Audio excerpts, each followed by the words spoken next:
왜 예수의 이름을 우리는 사람들에게 전해줘야 되는가?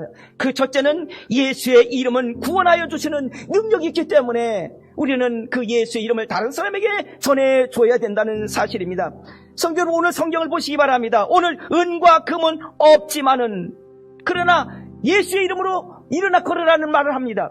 은과 금은 아무리 많아도 안전뱅이를 일으킬 수가 없습니다. 태어나면서부터 한 번도 걸어보지 못한 사람이었지만 그러나 예수의 이름이 이 사람을 일으켰던 것입니다. 여러분, 예수님은 중풍병자를 일으키셨습니다. 예수님은 38년 된 병자도 고쳐주셨습니다. 어떻게 이런 기적이 그럼 일어났는가? 그 이름을 믿음으로 그 이름이 너희가 보고 아는 이 사람을 성하게 하였나니 예수로 말미암아 난 믿음이 너희 모든 사람 앞에서 이같이 완전히 낫게 하였느니라. 할렐루야. 여러분, 그 이름을 믿는 믿음으로 이렇게 됐다는 것입니다. 성도 여러분, 예수의 이름을 믿으시기 바랍니다. 예수님은 지금도 여러분이 가지고 있는 병을 고칠 수 있다는 것을 믿으시기를 바랍니다. 믿고 기도하시기를 바랍니다. 그런데 능력의 이름 예수의 이름이 이 사람의 몸만 건강하게 만들어준 것은 아니었습니다. 이 사람은 이 병이 고침받고 난 다음에 예수를 영접하고 하나님을 영접한 것이 분명합니다. 그래서 그는 기뻐 뛰며 하나님을 찬양했던 것입니다. 그러므로 너희가 회개하고 돌이켜 너희 죄 없이 함을 받아라. 이같이 하면 새롭게 되는 날이 주 앞으로부터 이룰 것이요 다른 이로서는 구원을 받을 수 없나니 천하 사람 중에 구원을 받을 만한 다른 이름을 우리에게 주신 일이 없습니다 하였더라. 우리가 다른 사람에게 예수 그리스도를 전해야 되는 이유가 여기에 있는 거 아니겠습니까? 예수 이름은 첫째는 병든 자를 일으키고 귀신을 쫓아내는 기적의 능력이 있습니다. 둘째는 예수 그리스도의 이름은 지옥 갈 사람을 천국 가게 만들어주시는 능력이 있습니다. 그렇기 때문에 우리는 베드로처럼 우리에게 있는 예수를 주어서 저들도 예수 믿고 지옥 가지 않고 천국 가는 기적이 일어나도록 만들어야 되는 것입니다. 사랑하는 성도 여러분, 우리를 지옥에서 구해 주시는 능력의 이름 예수 이름을 믿으시고 병든 사람에게도 권하시고 또한 주변에 있는 사람에게도 전하고 찾아가서도 우리는 전해야 될 줄로 믿습니다. 두 번째로 19절에 우리는 사람의 말보다는 하나님의 말씀을 들어야 되기 때문에 우리는 이 전도하는 일을 멈춰서는 안 되는 것입니다.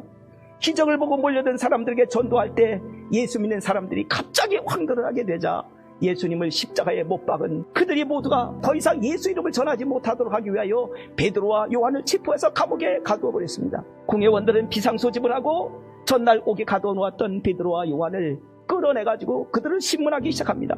그러나 아무리 찾아도 그들을 어떻게 힐난할 어떤 죄를 찾을 수가 없게 됩니다. 그래서 그들은 베드로와 요한을 이렇게 협박해서 보내기로 했습니다. 그들을 불러 경고하여 도무지 예수 이름으로 말하지도 말고 가르치지도 말라 하니 베드로와 요한이 대답하여 이르되 하나님 앞에서 너희 말을 듣는 것이 하나님의 말씀을 듣는 것보다 옳은가 판단하라. 우리가 전도를 멈출 수가 없는 이유가 여기에 바로 있다는 것입니다. 전도는 하나님의 뜻이고 예수 믿는 사람들에게 주신 하나님께서 보내주신 명령이기 때문에 그렇습니다. 지금 자기가 지은 대로 지옥 가게 되어져 있는 그런 사람들이 많이 있는데 그런데 전하지도 말고 가르치지도 말라는 이 공회원들의 말을 따르면 어떻게 되겠습니까? 베드로 요한은 우선은 핍박을 안 받으니까 편할지 모르겠습니다만은 그러나 전하지 아니해서 많은 사람이 지옥 가게 되어질 것입니다.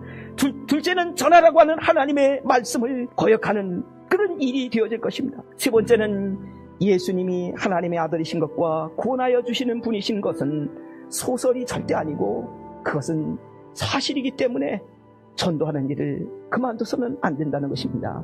베드로와 요한은 막강한 권력 앞에 끌려가 신문받으면서도 소리치면서 20절에 이렇게 말했습니다. 우리는 보고 들은 것을 말하지 아니할 수 없다 하니. 여러분, 베드로와 요한이 뭘 보았길래 이런 얘기를 하는 것입니까? 예수님께서 귀신을 쫓아내시는 걸 보았습니다. 베드로 요한은 병든 자를 고치고 죽은 자를 살리시는 것을 그들은 보았습니다. 죽으셨다가 3일 만에 부활하신 예수님을 보았습니다. 만났습니다. 하늘로 올라가시는 것을 보았습니다. 만일 병자에게 행한 착한 일에 대하여 이 사람이 어떻게 구원을 받았느냐고 오늘 우리에게 질문한다면 너희와 모든 이스라엘 백성들은 알라. 너희가 십자가에 못 박고 하나님이 죽은 자 가운데서 살리신 나사렛 예수 그리스도의 이름으로 이 사람이 강건하게 되어 너희 앞에 섰느니라.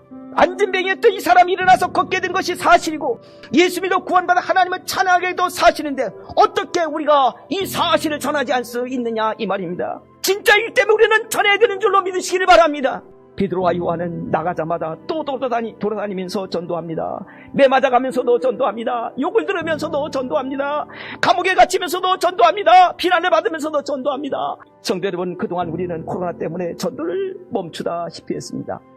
우리는 다시 한 번 더 용기를 내야 하겠습니다.